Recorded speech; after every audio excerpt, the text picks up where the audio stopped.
Greetings and welcome back to another episode of the Aaron Jacobs Podcast. I am Aaron Jacobs, a former public school band director in the state of Ohio for the last 15 years, 10 of which were spent at Avon west of Cleveland, now turned health coach. And today we are talking about why you should give up alcohol altogether. I think that everyone should give up alcohol always, forever, and ever. Amen.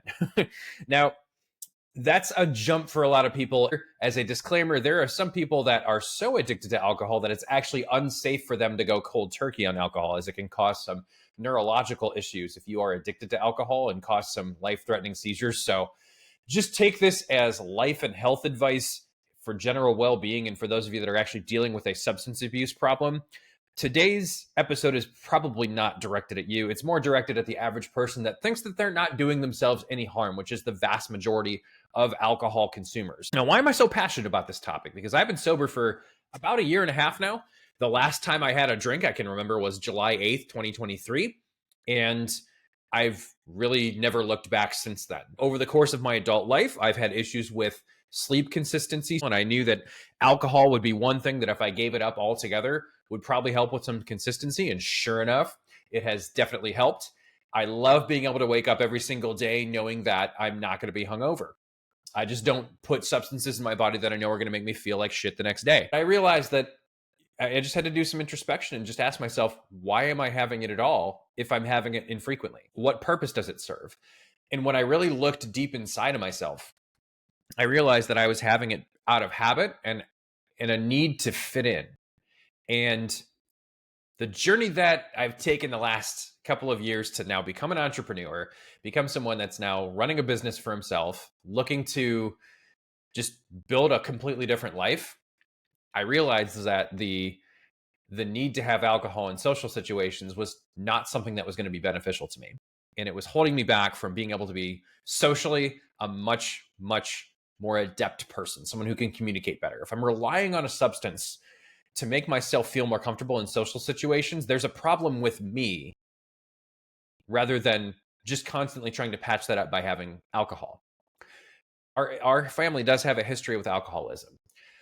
My uncle basically dragged himself to death, and his chronic alcohol abuse just finally overwhelmed his liver, and he just couldn't stop by the end of his life. And it was really sad to watch him deteriorate over the last few years of his life. It's been about 5 years since he passed. It just finally hit me that alcohol no longer serves a place in my life. It no longer serves a place in many cases, my family's life. Now, based on the time of this recording, this past weekend, Ohio State absolutely got skunked this weekend. We sucked ass. Chip Kelly called the worst game of his life. Ryan Day sucks ass at calling plays. When he sees a winged helmet, he just shits his pants. And apparently we just suck ass against our rivals. And so, of course, if you're an Ohio State fan, you probably uncorked some alcohol if that's what you do in stressful situations. I did not, though. I just decided I was going to move on from that and just say whatever. I'm not going to let the outcome of a football game affect my life or the behavior that I engage in. But I know a lot of people probably did.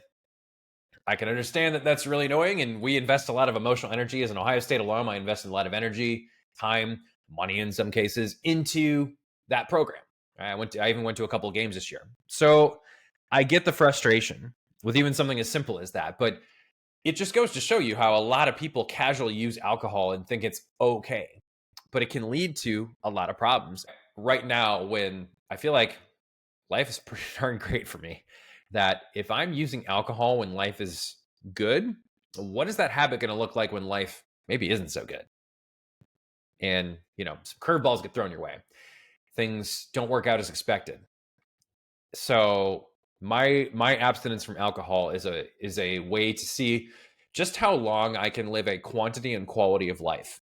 Because human life expectancy right now, if anything, is leveling off and going down in some parts of the world. And especially in first world countries, has a lot to do with our diet. And alcohol is a big part of it that people don't pay attention to. So this is going to be obviously a longer episode today because I have a lot to say on this topic. And especially in the month of December, where alcohol sales are at their highest in developed countries. Unsurprisingly, around the holidays, people are having more alcohol. People are going to have more alcohol in New Year's. And I'm just encouraging everyone out here to go the opposite direction in December. I frankly would love to see all the hateful comments from people about not drinking alcohol, because if you're sending hateful comments to me about encouraging you to stop drinking altogether, even if you're not an alcoholic, you probably have an issue with alcohol because you rely on it for one reason or another. You rely on it socially, you rely on it to feel good, you rely on it as a stress release, and there's no safe amount of alcohol. This has been well documented. The study that's been cited often by the World Health Organization that says there's no safe amount of alcohol is the Global Burden of Diseases study. That was measuring people's alcohol consumption, a 26-year study from 1990 to 2016. Maybe one of the most comprehensive diagnostics we've taken as human beings on alcohol use. And when the general conclusion is, yeah, you're just better off not drinking at all, that's what I'm going to do. Most of my current clients who are teachers, when kids stress you out, whether it's your own kids, whether it's other people's kids, if you're a teacher, relying on alcohol to decrease your stress is a vicious fucking cycle that you need to break. If you're coming home from teaching, and even if it's just quote unquote on the weekends, and you're using alcohol as a stress relief, that's just a vicious cycle that you're going to trap yourself in. There's a bigger issue that you need to address, whether it's confronting parents about their kids' shitty behavior, or it's your own behavior on not self-medicating yourself in a healthy way. And you're putting yourself in an early grave or putting yourself on track for chronic health issues later on in life. Are you even going to make it to retirement at that point if you're a teacher? And let's talk about some numbers that back that up. In the US, harmful use of alcohol is estimated to cost $225 billion per year. Alcohol led to 2.8 million deaths in the year 2016. It's the leading risk factor for disease worldwide and accounted for 10% of deaths in people ages 15 to 49 in that year. It was also the leading cause of cancer for people 50 and older. In the US, 88,000 people die per year of an alcohol-related cause. And while unfortunately, gun-related deaths have gone up in recent years, and yes, that's across the first Trump administration and the Biden administration, gun deaths have gone up under both administrations. Over half of those are suicide, which is obviously awful. But that number comes in at around 45,000 people per year in the US. That's still about half of the amount of deaths caused by alcohol, whether that's traffic-related, chronic disease-related. Alcohol is a much bigger killer of people than guns are in America. Not saying you shouldn't try to address both problems, but I am saying alcohol is the bigger problem. And it's a much easier one, in my opinion, to solve with just improved personal choices. The average person spends about $600 per year on alcohol. And that may not seem significant, but let's do some math. I watched a really interesting clip of Alex Hormozy this morning, and he posited something very interesting about a pair of Nike shoes. It was something about, how an expensive pair of Nikes might run you $200, but what is that really worth to you in the long run? So we're going to frame this alcohol expenditure in terms of an investment. So I'm just going to use the numbers of a basic ETF, which is going to give you about 11% rate of return. So let's just set this up as if you saved all that money on alcohol every single year. If we have 10 years of growth, you contributed $600 a year to an ETF, and you now input with an annual compound, 11% rate of return. Well, would you look at that? Your $600 a year in alcohol, your money almost doubles if you just take all of that money that you're spending on alcohol and you just invest it in an ETF, which is one of the most reliable ways to invest your money. And I'm not a financial advice show, but I do know a thing or two about good financial sense. And so I find this figure particularly interesting, that you can basically almost double your money by not spending money on alcohol and just investing it the right way. Wild. Compounding interest is crazy. Isn't it awesome? Compounding interest is the best. And what's great is the compounding interest that you get of not consuming alcohol for your own health. So let me just talk about this in terms of what giving up alcohol gives you the freedom to do. If you look at my diet, full transparency here, I post very healthy meals on my stories on Instagram that I think a lot of people can find accessible. They're easy to make. They don't require a ton of cooking skills. They lean on good quality, but in some cases, frozen or prepared ingredients that don't require a ton of prep time that you can just make fresh. And outside of that, I will say, man, I can have Ninja Creamy creations pretty much every day. I can have chips pretty much every day. And I don't post those things because just on my stories, if people saw that every day, they would think that that would be okay to do. And ultimately, my energy needs are pretty freaking high because I'm in great shape and I'm super healthy. And the other thing is, I'm not taking up my calories every single day and messing with my metabolism by having alcohol. So I can consume a ton of energy and still maintain and lose weight. So the freedom for me to eat pretty much whatever I want, whenever I want, is incredible. And if you give up alcohol, you give all those calories back. Oh man, the food freedom that you get back is so much better. You can have a Thanksgiving meal that's really rich and calorie dense. If you don't drink alcohol, you can hop right back on. You're going to snap right back to your old weight. In fact, wild shit, this Thanksgiving, I had a pretty big meal. I didn't go crazy just because I don't eat super duper gigantic meals now, and I don't indulge that way because I feel like the way that I get to live my life is an indulgence in and of itself. So I don't feel the need to indulge in things like alcohol. I don't feel the need to indulge in things like a super duper calorie dense meal all the time. But I did have a little more. I went back for seconds on the turkey, and I'm a boss at making gravy, by the way. And I will admit, I do put a teeny tiny bit of booze in my gravy, but you cook almost all that alcohol off. So full transparency there. It's the only time that I have alcohol is once a year when I make the gravy at Thanksgiving, and almost all of it cooks out. I went back for seconds on that, and my mom's stuffing is dope. I don't care how good the stuffing is on your guys' Thanksgiving table. My mom's stuffing is better than your stuffing that you had at Thanksgiving. Don't even come at me. Linda's stuffing is the best. So I went back for seconds on that and the turkey and the gravy, and guess what? Because I'm active, because I don't drink alcohol, I woke up in the next 2 days, the Friday and Saturday, I lost weight both days after my Thanksgiving meal. I went down like a quarter of a pound each day. And that's with dessert, by the way. I made homemade whipped cream and I made a homemade pie.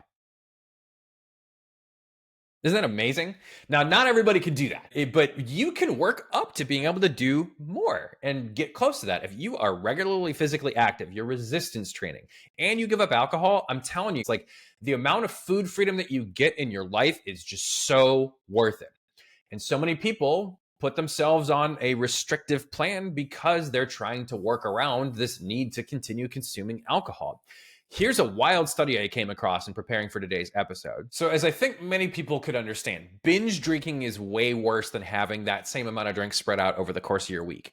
Still not good to have it every night because of how it affects your sleep, which we're going to talk about later. A study published in 2019, which is titled Alcohol Use Among U.S. Adults by Weight Status and Weight Loss, which was examining adults over 2011 to 2016. That study found that women in particular were more likely to be simultaneously engaged in a weight loss plan and binge drinking at the same time. That's some crazy shit, man. Like, how do you expect to consume if you binge drink and like you're a martini person? I mean, shit, there is so many calories in a mixed drink. Mixed drinks are like 400 or 500 calories. If you binge and you have 5 of those, that's an entire day's worth of calories in one drinking session. That's wild. And not to mention, alcohol is just the number one enemy of weight loss in general. It's empty calories with no nutrients. Alcohol is calorie dense. Carbs and protein, they are about 4 calories per gram. Your fats are 9 calories per gram. So yes, fats are the most calorie dense macronutrient. But alcohol is kind of that fourth nutrient that people don't talk about.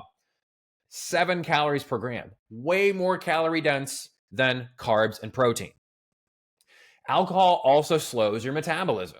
Your body has to prioritize it when it's in your system over every other nutrient, which greatly slows down your fat burning capabilities. Alcohol usually also leads to food cravings, and usually those food cravings are not going to be a salad when you're drunk, let's be honest. In fact, there's a sandwich shop in Columbus, Ohio, right off of High Street that it was Fat something or other. It was literally like every sandwich was called the Fat something, and I cannot remember the name of the place for the life of me. And so, fellow Ohio State classmates, you need to remind me what this place is called. I don't even know if it exists anymore. But I would get a Fat Moon sandwich on like crazy binge nights of drinking. I'd go out and have a ton of beer, ton of whatever in college. And then like these sandwiches had like chicken fingers, fries, mac and cheese on them. I mean, like the most insane sandwich ever. Oh my God, I can't even imagine even having the sandwich sober nowadays. And because I was in the Ohio State band and I was really active in general in college, walking to class over that big campus, yeah, I could kind of get away with it for weight management, but sure shit wasn't healthy. Technically, can you still drink and lose weight? You can, because it still is calories in and calories out for the most part, but your calories out is affected by alcohol, not just the calories in. It affects both sides of that equation because of how it slows down your metabolism. A lot of people fundamentally underestimate the amount of calories they consume in liquid form. And alcohol obviously is particularly sinister because of the metabolism component that we just talked about. But most people don't even think about those liquid calories. You don't think about the oils that you cook your food in. You don't think about the creamers and the sugars that go into your coffee because, oh, it's not an actual meal, so those calories don't count. They sure as shit do. Your body doesn't know the difference. You can drink 400 or 500 calories in a drink at Starbucks without alcohol, and that's almost as bad because of the amount of calories that you're just not factoring in. And people are generally really bad at estimating their total caloric consumption pretty much every day. And when you factor in alcohol, you factor in liquid calories, oh man, just that much worse. Let's talk about sleep. This is the main reason why I gave up alcohol. Alcohol absolutely fucks your sleep up, like just wrecks it. In particular for people that have sleep apnea, there's a couple different kinds of sleep apnea, but for people with sleep apnea, who in many cases, by the way, are already overweight and obese to begin with, alcohol aggravates the symptoms with obstructive sleep apnea. It's the kind where you get the blockage in the throat and then you get the loud snoring. There's also a different kind of sleep apnea called central sleep apnea, which is in regards to the signals that your brain gets in terms of the ability for your brain to receive the chemical signals related to breathing during sleep, which increases the likelihood of pauses in breathing. That is frightening to me. Like the fact that you could just like stop breathing in your sleep, terrifying. And with the amount of people that are also overweight that have sleep apnea and other sleep issues, I just don't see a reason for it to be in your life if you're actually serious about getting healthy. But a lot of times, let's face it, you'll see people that are the most unhealthy will make the most excuses for why they should still continue to drink alcohol. If you're really serious about making a change to your health, if you know that you're 30, 40, 50 pounds overweight from where you want to be, and you know that you feel tired, you feel like shit, giving up alcohol altogether, so long as you're not addicted to it to the point where it will cause neurological issues, there's your easy win right there. And it may not feel like an easy win, but it's a big old win that you can just take right off the top. The amount of calories that you don't have, the fact that your metabolism is going to work for you and not against you, the fact that your sleep is going to be better. And for the average person, by the way, alcohol disrupts your sleep cycles. So in terms of restorative sleep, yeah, you're fucked. Even if you have alcohol well before bedtime, doesn't matter because it takes hours and hours for that alcohol to metabolize through your system. And when it finishes metabolizing in the middle of your sleep, a lot of times that's when you wake up before you want to and you feel groggy and hungover. And yes, you can drink water and have electrolytes and there's all these fancy contraptions and pills that you can take to prevent hangovers, but why spend more money on that in the first place? I just showed you how much money you can make if you just invest that money instead of drink alcohol. And you can also reinvest that money in healthier food. But I know that that's hard. I know alcohol is fun and this and that, but I want to be the most exceptional and best version of myself. And I just don't see alcohol as a part of that, or really any kind of mind-altering substance at all. There are people that I'm sure can have a quote-unquote healthy relationship with alcohol, but really examine, especially this time of year, this month more than any other time of year, why are you drinking? Are you drinking to fit in? Are you drinking to decrease your social anxiety? Because that's something that you can work on to fix instead of using alcohol as a crutch. I really just don't see a positive for alcohol. And ultimately, you've just got to decide, is your long-term health and your life, quality of life, what's that worth to you? To me, it's worth the money that I save. To me, it's the peace of mind that I get knowing that I've just taken that variable out of it altogether. And a lot of people, alcohol is the number one thing that holds them back. And for a lot of people, alcohol and giving it up, it's an easy win that people aren't taking advantage of, not just for weight loss, but for their overall health, for their stress management, for their social anxiety, and for their peace of mind. So this month, more than any month, most people are going to run the other fucking direction. They're going to have more alcohol than any other month.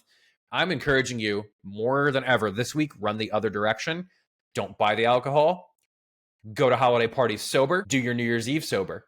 And I'm just going to say it this way. The only way to live your life to the fullest and become the best version of yourself is without mind-altering substances. Period. End of story. That may not seem fun to you, but I don't care. Fun to me is being the best version of myself. And when you engage in habits and behaviors that lead you to that and put you on that path enough times, you too might just see that you don't need alcohol either. Thank you all very much for listening to the Aaron Jacobs podcast today. This was my primer for this month to have a sober December and beyond for a better life and a better you. Everyone, take care and be well and put down the booze.